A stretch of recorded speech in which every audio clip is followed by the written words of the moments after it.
Vi la copa de champaña caer y estrellarse contra el piso de mármol antes siquiera de escuchar el golpe.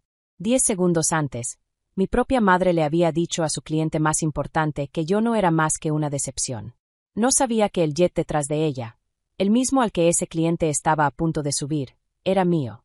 Yo estaba ahí, justo al borde de las luces del hangar, tranquila, recogiendo cada palabra que decía, palabras que me cortaban más hondo de lo que ella imaginaba. Entonces el cliente volteó a verme, entornando los ojos. «Espera, esta es la empresa de tu hija». Y en ese instante, todo lo que mis padres habían construido a base de mentiras empezó a resquebrajarse. La de esta historia soy yo, Maya Collins. Y si te preguntas cómo termina una hija parada frente a sus propios padres en un terminal privado, escuchándolos menospreciar el trabajo de su vida frente a un desconocido, bueno, ese camino empezó mucho antes de que la copa se hiciera pedazos. Crecí en una casa impecable a las afueras de Boston, de esas donde la alfombra jamás se arruga y las conversaciones en la mesa parecen evaluaciones trimestrales. Mis papás, Edward y Vivian Collins, dirigían una firma de consultoría y creían que los hijos eran activos que había que moldear, no personas que había que conocer. Mi papá me enseñó a calcular márgenes de ganancia antes de que pudiera hacer divisiones largas. Mi mamá me enseñó a sentarme, hablar y sonreír de forma que la gente correcta aprobara. Pero nadie me enseñó a ser yo. Cuando tenía 8 años, sentada en el asiento trasero del carro de mi papá, vi un jet privado elevarse directo hacia un cielo invernal. Algo en mi pecho se apretó, asombro, libertad, y susurré, «Yo quiero volar algún día». Mi papá ni levantó la vista de su llamada. Mi mamá dijo que los pilotos eran choferes con mejor uniforme. Aún así, esa chispa se quedó conmigo. Escondía revistas de aviación bajo el colchón, sacaba libros de aviones de la biblioteca y dibujaba pistas aéreas en la parte de atrás de mis tareas. Mientras tanto, mis papás ya habían escrito mi futuro. Heredaría su firma, me casaría con alguien de su círculo y mantendría el apellido Collins en lo alto. Cada paso de mi infancia reforzaba ese guión. Si llegaba con una menos, mi papá contrataba tutor antes de la cena. Si quería meterme a fútbol o al club de arte, mi mamá decía que las familias exitosas no criaban hijos distraídos. Ni mi cuarto era mío, certificados enmarcados, premios de liderazgo, estantes de libros de negocios elegidos por ellos. No por mí.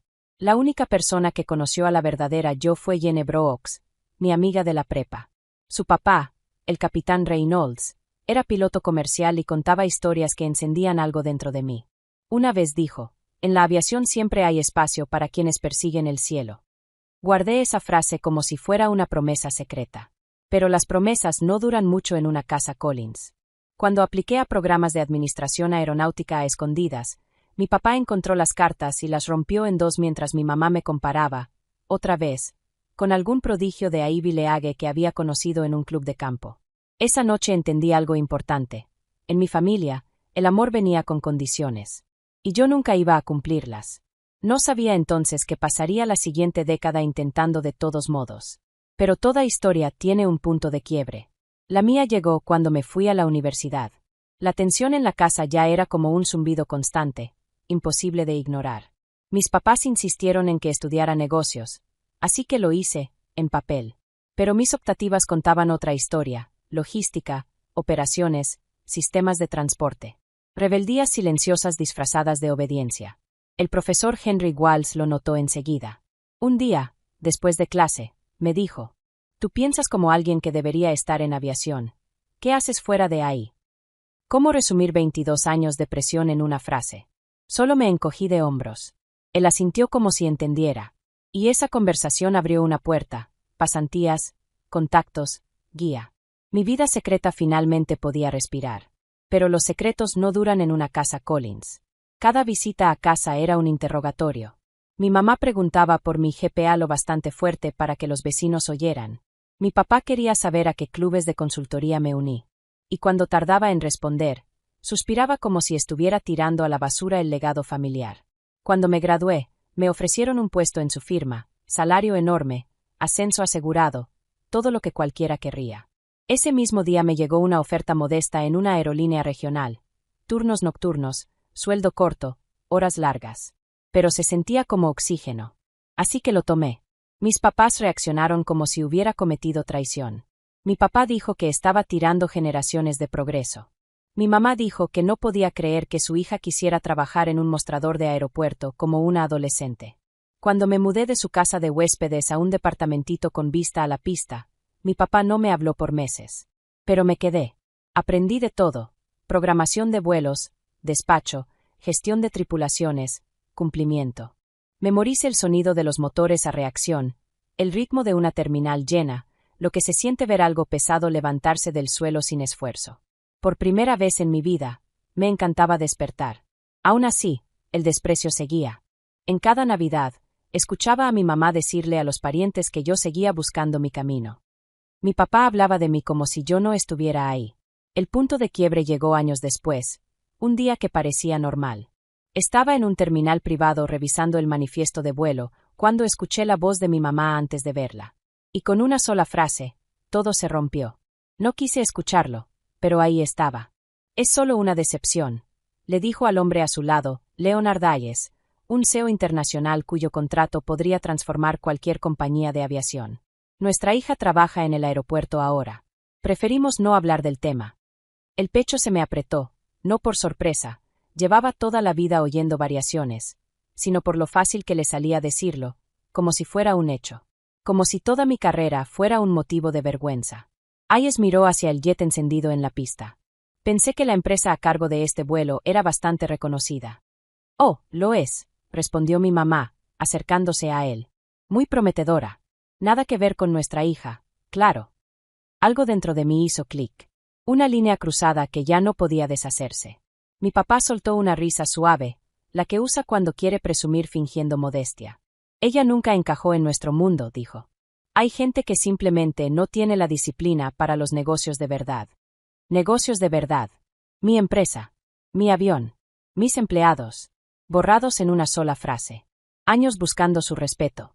Años enviando boletines, invitándolos a hitos, abriendo pequeñas ventanas a mi mundo. Y ahí estaban, a 15 pies del jet que yo misma poseía, listos para abordar un vuelo que yo estaba supervisando, diciendo que yo no era nada. Di un paso atrás, dejando que el coraje se enfriara en algo más firme, más claro. Tessa, mi mejor amiga y directora de operaciones, se acercó. Tessa notó la tensión en mis hombros. ¿Estás bien?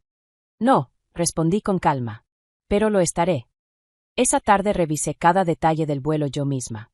La ropa de cama, el catering, las notas del equipo de preparación, cada centímetro de ese jet reflejaba el estándar que yo había construido desde cero.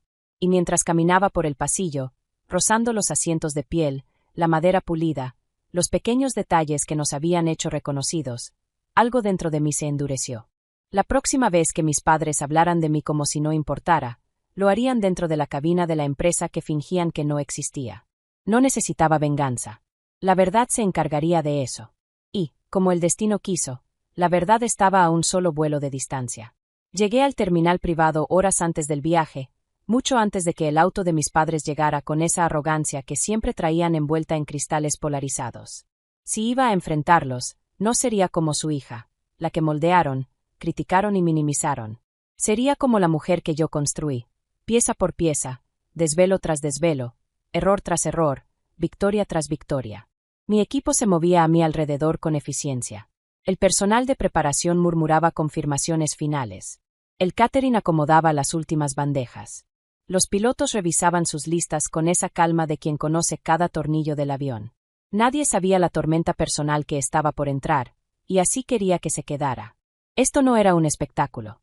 Era la verdad negándose, por fin, a quedarse callada. Me ubiqué en la entrada del terminal justo cuando el sedán negro se detuvo frente a la puerta. Incluso detrás del vidrio podía ver la postura de mi madre, perfecta, rígida, con el mentón levantado lo justo para insinuar superioridad. Mi padre bajó primero, acomodándose el saco como si estuviera entrando a una sala de juntas. Vivian lo siguió, sus tacones marcando un ritmo que conocía de memoria. Y detrás de ellos, saliendo último, estaba Leonard Hayes, arrastrando una maleta pequeña y hablando ya sobre la agenda para Zúrich. Iban a media conversación cuando Hayes preguntó algo que hizo que mi madre se detuviera en seco. «¿Su hija nos acompañará hoy?» Su voz atravesó el cristal incluso antes de que las puertas se abrieran. Mi madre soltó un suspiro suave, el que usaba cuando quería sonar paciente, pero por encima de todos. «No, no. Ella trabaja en el aeropuerto, no en aviación. Solo en el aeropuerto. Lo dijo con un encogimiento de hombros, como si mi vida fuera una molestia menor que esperaba que él ignorara. Y remató con una risita ligera que podría cortar piel. Preferimos no mencionarlo. Mi padre asintió, con ese movimiento sutil que decía, ¿qué haces con hijos así? Hayes no contestó. Solo levantó la vista, y me vio de pie ahí. Cuando las puertas automáticas se abrieron, una ráfaga de aire frío los envolvió. Hayes avanzó primero, las cejas levantadas en reconocimiento genuino. Debe ser Maya, dijo, ofreciéndome la mano con calidez. La directora general. Mi madre se quedó inmóvil. Mi padre parpadeó, confundido, como si alguien hubiera cambiado el idioma a mitad de frase. Sonreí con educación. Buenos días, señor Hayes. Bienvenido a nuestro terminal.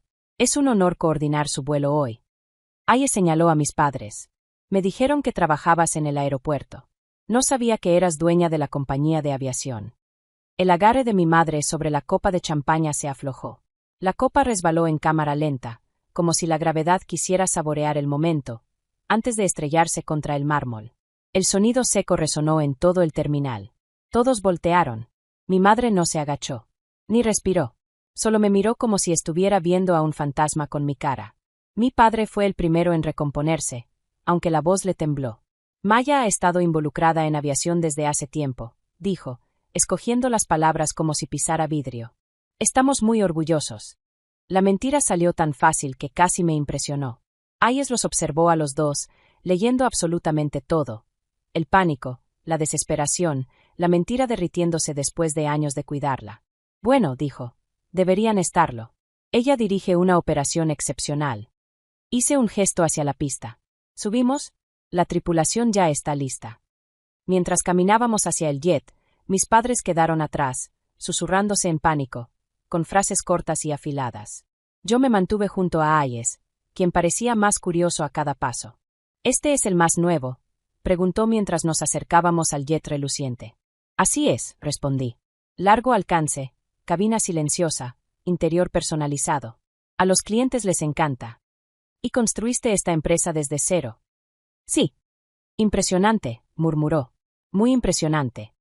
Detrás de nosotros, mi madre tropezó discretamente con su propio tacón. Dentro de la cabina, todo brillaba con luz suave y superficies pulidas. Hayes observaba cada detalle con interés genuino, el cuero, el área de juntas, los toques de servicio. Mis padres entraron mecánicamente, mirando alrededor como si las paredes pudieran acusarlos en cualquier momento. Cuando tomamos asiento para el briefing previo al vuelo, mis padres quedaron frente a nosotros. El acomodo era tan simbólico que dolía, años de distancia emocional convertidos en distancia física. Hayes se inclinó hacia mí. Dime, Maya, ¿qué te inspiró a iniciar una compañía de aviación privada? No edulcoré nada. Trabajé años en operaciones. Vi huecos, precios sin sentido, servicio inconsistente, fallas de comunicación. Yo quería algo mejor, más transparente, más humano. Hayes asintió, satisfecho. Exactamente eso fue lo que me atrajo de tu propuesta. Mi madre carraspeó. Siempre supimos que Maya tenía potencial, dijo, la voz tensa. Siempre la apoyamos. La miré. De verdad la miré. ¿De veras?, pregunté suave. Su boca se abrió, luego se cerró. Hayes notó la tensión en un segundo. El apoyo es importante, comentó con diplomacia. Pero la visión que nace desde adentro, esa no se enseña. Mi papá se movió incómodo. Bueno, nosotros. Pero Hayes ya había vuelto hacia mí. Tu modelo financiero fue lo que más me impresionó. Esa estructura de membresías, brillante. Gracias, respondí. ¿Y tu plan de expansión?, insistió. Nos estamos preparando para operaciones internacionales. Este vuelo nos dará datos clave para escalar. La mano de mi mamá tembló alrededor de la nueva copa que la sobrecargo le había dado. La dejó en la mesa antes de tirar también la segunda. En algún punto, ya en altitud de crucero, la conversación giró hacia contratos futuros. Hayes se emocionaba más con cada detalle que yo explicaba: rutas, capacidad, retorno proyectado. Mis padres guardaban silencio, arrinconados por una verdad que ya no podían moldear. Finalmente, Hayes se recargó en el asiento y dijo: Quiero ampliar nuestra colaboración. Todo el transporte ejecutivo, no solo este viaje. Mi mamá tragó saliva. Mi papá parpadeó. Yo mantuve la voz firme. Sería un honor manejarlo. Él sonrió. Tus padres hablaron de ti como si estuvieras perdida. Yo veo a alguien que construyó su propio cielo. Mi madre contuvo el aliento. Mi padre desvió la mirada. El jet descendió hacia Zúrich entre nubes suaves. Y cuando las ruedas tocaron tierra, el momento se sintió más grande que un aterrizaje. Eran años de silencio cayendo al suelo. Después de bajar, Hayes subió a su auto, pero antes estrechó mi mano con fuerza. Has construido algo extraordinario, me dijo. No dejes que nadie, ni siquiera tu familia, te diga lo contrario. Mis padres se quedaron atrás, en el silencio del hangar. Por primera vez en mi vida, ellos eran los que no sabían qué decir. Vivian se acercó primero. Maya, ¿por qué no nos dijiste? Sí les dije, respondí despacio. Ustedes nunca escucharon. Edward me miró con una expresión que no reconocí. Menos soberbia. Más, conciencia. Nos equivocamos, murmuró. No cosas, corregí. Conmigo. El silencio se extendió. El viento pasó entre nosotros. Queremos arreglar esto, dijo mi madre, la voz quebrándose un poco. Asentí lentamente. Tal vez. Pero primero tienen que entender algo. Esperaron. Ya no necesito su aprobación, pero no voy a aceptar su falta de respeto. Edward tragó saliva. Vivian bajó la mirada. Te escuchamos, dijo él. Espero que sí. Me di la vuelta hacia el terminal. Disfruten su viaje. Mi equipo se hará cargo. No volteé. Por primera vez, ellos tuvieron que seguir mi paso. Las semanas después de ese vuelo avanzaron rápido. Contratos, juntas, planes de expansión. Pero en lo emocional, todo iba más lento, como si mi vida estuviera recalibrándose después de una tormenta larga.